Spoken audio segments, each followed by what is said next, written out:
The toughest fight I had was my first fight with BJP. Physically, I was pretty messed up after that fight.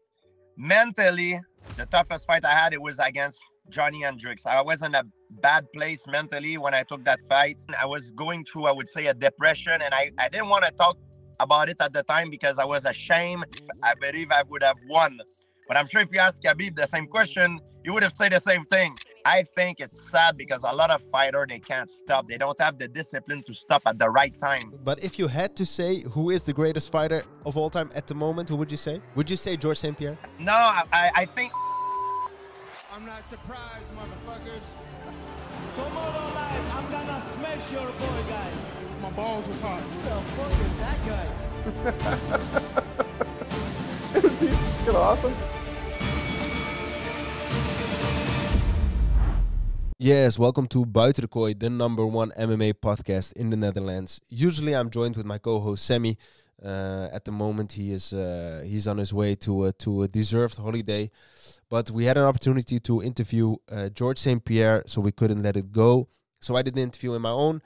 Maybe it's a lot of questions in a short period of time, but we want to get as much as possible out of him and enjoy the time we have with him. Enjoy the episode. Check out our socials at Buiten de Kooi. Look in the description.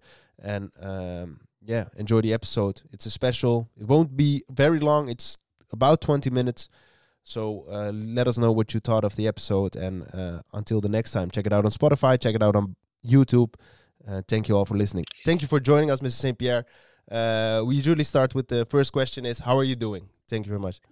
I'm doing fantastic. I think I cannot complain because I'm healthy and people that I love are healthy. So there's nothing more important than health. So perfect. That's good to hear. We had a lot of, I posted it on our Instagram story that we were doing an episode with you. So a lot of people DM'd us. We made a small selection of questions we thought are interesting to ask. Maybe you answer them a lot. You answer a lot of questions usually. So forgive us if you have to answer them again. But the first question we wanted to ask you was, which we are curious about as huge fans of Khabib, and you had the question a lot. But the question we have is, had it occurred before the stopping of Khabib that there was maybe going on a fight, or was that the only time you discussed it? There were rumors, but because I was at the end of my career and Khabib was on a tear, I believe for a business perspective, the UFC, they're running a business. They probably wanted to, not taking the risk of taking Khabib against a guy who's retired, to keep it active and keep the ball rolling and not taking risk. And it was only rumors. I never been formally asked to fight Khabib until we were both retired, but it was too late at the time. It was like a few years after I retired. Yeah, I get that. It's a question we get a lot. Just because we have an MMA podcast, people think we have the answer to everything, but that's something we wanted to ask you. Is it the fight you would have done if you both were prime for prime? So you were at your fittest and Khabib was at his fittest? Yeah, 100%. But it's hard to say that we were both in our prime. I believe you never fight the same fighters twice. I would say maybe I was kind of in my prime in terms of knowledge and techniques and all that. But physically, maybe I was late 30s. Now I'm 42 years old. Maybe I was more in my prime physically when I was in my late 20s and early 30s. But it doesn't matter. I would have done it, and I believe I would have won. But I'm sure if you ask Khabib the same question, he would have said the same thing. So there's only one way to find out. I think that's a fight a lot of people would have loved to see, but I think also a lot of people accept the fact that we won't see it because Khabib decided, I quit. You decided, I'm done with MMA, and your life moves on. So that's interesting. What I was also wondering is a question we also got a lot is, recently you were in talks to having a grappling match against Nick Diaz, if I'm correct. There were talks. Yeah, there were talks, and I tear my rotator cuff and labrum. So it got canceled because of that. So and Nick Diaz is still fighting in UFC, still an active fighter. So I believe he's gonna be fighting in UFC. I think. Um, it didn't happen, But what I and I'm was still in the recovery mode right now. oh, still, I see you on Instagram. I follow you. We follow you, and I mean, for someone who's past his 40s, it's amazing what you can do with your body and how fit you're still. So, I think many welterweights wouldn't be happy if they had to fight you, even at this age. So you can take that in consideration. But Well, I could certainly. I think I could certainly um, come back if I wanted to, but I'm not the same person I used to be. I don't have the desire to do so, and your state of mind is probably one of the most important thing, even more important than your physique. If your physicality in terms of when you're a fighter, it's very important that you're hungry and you want to do this, and I don't want to do it anymore. no, I get it. It's a valid point. Life moves on. You had a great career, and I think partly a lot of people wouldn't want to see you fight, maybe because of the name you have, and we want to remember you as, for me and a lot of people, as the GOAT. And maybe it would be too bad if you came back and you would be injured or something. But besides that, but what I wanted to question was the rivalry you had with Nick Diaz. It was quite big. So how did it occur that you guys would maybe grapple? And the last time we saw you guys together, you even shook each other's hands or you nodded at each other. How did that rivalry start and how did it end, let's say? Well, it's nothing personal. It's only a sport. Some guys they make it bigger than it is. Not for me. I'm gonna tell you, to be honest, there's not a guy that I fought or that I have some kind of beef with because of during my career that I would not help if they were in trouble. I would help everybody, and I'm sure is the thing. If you would ask these guys the same thing about me, I'm confident they would say the same thing. It's only a sport, and our sport is promoted on emotion. So there's a lot of friction sometimes because we're competing in a very serious sport, and the outcome of it could be very dangerous. Is we're fighting. Therefore, there's a lot of sparks sometimes, but it's not personal. I mean, now with Nick Diaz, everything is good. It's just a sport. Like I said. Yeah, no, I get it. I get it. It was quite a rivalry back in the day, and just to see you guys at least respect each other. I wouldn't say you're friends, but just to see you respect each other, it's something nice to see. Also, a question that we had, and I'm really wondering is, what is the toughest fight you had mentally and physically? We know you had a couple of tough fights, but maybe it's one we wouldn't guess, or what would you say was your toughest fight you had? The toughest fight I had was my first fight with BJ Penn. Physically, I was pretty messed up after that fight. Mentally, the toughest fight I had, it was against Johnny Hendricks. I was in a bad place mentally when I took that fight.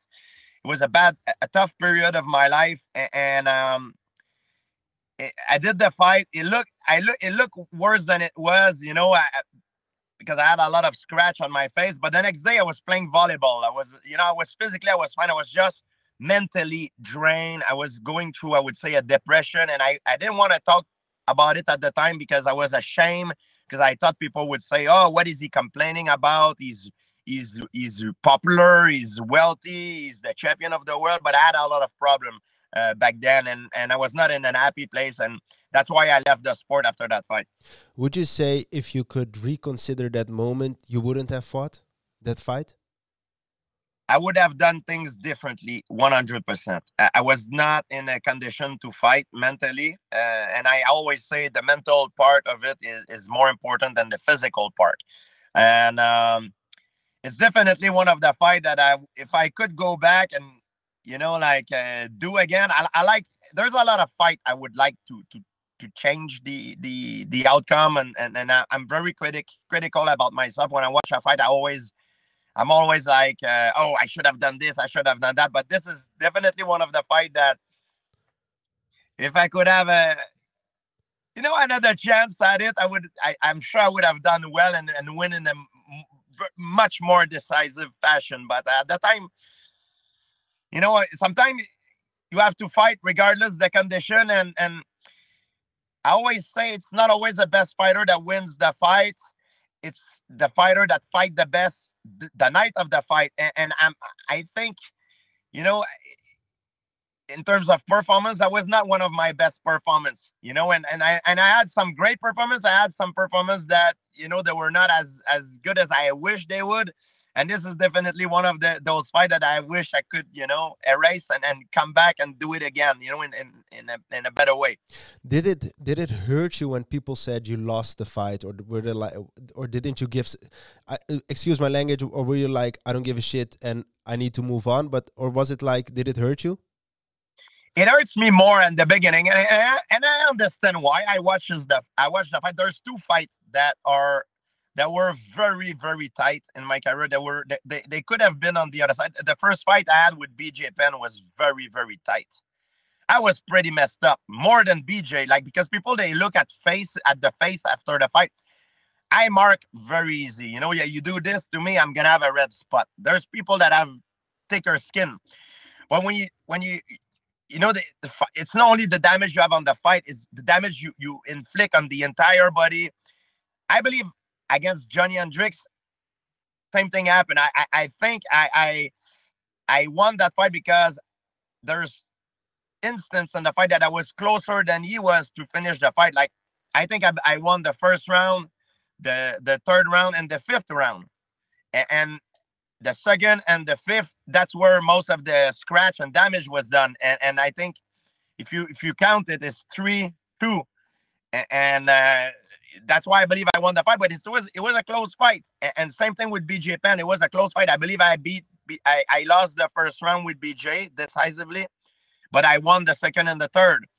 And some people that would say I lost, some people would say I win. And same thing. There's no athlete in MMA that has this same thing, the same kind of problem. Give me a name, I will give you a fight that these guys, as great as they are, they had a tough fight that could arguably be given to their opponent. No, it's normal. I totally agree. I totally agree. It happens a lot, and I think it's also a part of being a fan. For example, you could see a fight and your favorite fighter wins a close decision and you're like, he definitely won, but someone who isn't a fan would say, no, he lost, and you will always have the discussion. Time is running. It's not always the best fighter that wins the fight. It's the fighter that fight the best the night of the fight. Same thing in football. Yeah. It's not the best team that wins the game. It's the team that plays the best the night of the game. Otherwise, it would be boring. We would always know who win, because on paper we'll be like, oh, this guy gonna win and it's gonna happen. But life throw curveball at you sometimes. You don't see it coming. There's a lot of, the universe is moving. There's a lot of things that comes into play that can affect the outcome of a sporting result, you know. No, I agree. I totally agree. I see time is running. I want to give you so much questions, because also as a fan, but you talked a lot about your nerves when you were fighting. So you had fights where you would throw up, you would be near to crying. Is there an advice you would give to people who are up and coming, who are maybe in the middle of their career? You would say to them, take this advice from someone who has suffered with nerves, and how would you move on from that? Well, there's no courage without fear. It's normal to be afraid. I made peace with it during my career. And there's sport psychologists in the beginning of my career, because I really thought I wasn't made for this. I seek the help of sport psychologists, and they were saying to me, George, you're not afraid. You're excited. And I was like, no, I'm excited if it's minus 20 degrees, and I know I'm in Montreal, it's minus 20 degrees, and I know next week I'm going on vacation at the beach. I'll be excited, but I'm not excited to go fight in a cage, not knowing if I will be humiliated or badly hurt or champion of the world. I'm afraid. And I realized that the fear made me much better, because it increases my reaction time, my explosivity. It also made me train harder in the fear that my opponent is getting more well prepared than I am. So it's a good thing. You need to learn how to control your fear in a good way. And I would never wanted to fight if I would not be afraid, because I know the fear is part of it. It's part of the grind and of the sacrifice. It's normal to be extremely uncomfortable when you go fight. It's a tough thing. You need to be very courageous, because you take a lot of risk. There's a lot of at stake. But it's that's why you see a lot of guys, they shine in the gym, but when the lights are on and it's time to compete, they can't pull the trigger. They can't compete as well as they do in the gym because it's up here. They don't know how to control their fear and their nerves. And that's one of the things that I master through my career. Would you say that, like you sort of said it, but was it you used the fear as a fuel to get power out of it? You need to focus on only on things that you can control. Don't focus on the outcome. You don't control it. Don't focus on what the fans, the reporter are going to say. Focus on you, what you're going to do to win. And these things that you need to do needs to be done at all costs. It's only objective. You as a person, your feeling, you don't exist. It's not subjective, it's only objective. The objective needs to be done at all costs, and therefore the outcome will take care of itself. So if you train hard, if you don't cut corner, you check mark everything, you have the right to be confident. And confidence for a fighter, for everybody in life, is the most important thing when you try to achieve something hard. Because you can do everything, you can have all the skills in the world, but if you don't have confidence, it's like someone, if it can make an analogy, someone who has a lot of money in his bank account, but no way of accessing it. You need the skills, but also you need confidence. And when you prepare yourself the best you can, you'll be scared, but you have the right to be confident. Remember, being confident is not the absence of fear. It's knowing that you have what you need to succeed. Yes, thank you very much. That's a great speech. I need to take it for when I have my own jiu-jitsu competition. I will take it with me. We had I have two more questions for you. One of the questions was, if you look at the current UFC roster, especially the welterweight roster, we have a lot of talent. Is there someone you would say, that fighter, we will enjoy this fighter for 10 years to go or something? Is there someone you enjoy watching in the welterweight division? Oh, there's a lot of guys. I am a big fan of. I like to watch Kamaru Usman, Leon Edwards. There's a lot of guys. Yan Gary is pretty exciting to watch. Khamzat Chimaev, John Jones still there. I love to watch him fight. It's unbelievable. O'Malley. There's so much guy. I like Volkanovski, even though like what happened, but he had an amazing run, an amazing sequence. Tutorial, like Tuporia, sorry. Like there's a lot of guys I like to watch. Do you think the current MMA, the current UFC roster has more talent than in your time? I don't think they're better. What I think the reason why the performances are better is because, like Einstein said it in science, we're standing on shoulders. If I've seen further than my predecessors, because I'm standing on shoulders of giants. Same thing. I learned from my predecessors. So all the mistakes they did, I learned from them, so I didn't have to do it again.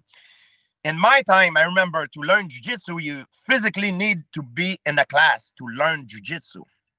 Now you can grab your cell phone, go on YouTube and learn an armbar online. It's that easy. So the technology, the techniques, the knowledge has increased. Therefore, it makes the fighters, their performance better. You know what I mean? I'm sure if you would have given, for example, Royce Gracie, who's, by the way, was my idol. You know, he's the biggest inspiration for me. If you would have given him all these tools, maybe he would have been just as good as the guys of today. But he didn't have access to these tools back then because it was before. And the same thing. So when you ask me who's the greatest fighter of all time, he's not even born yet because things will keep getting better and better.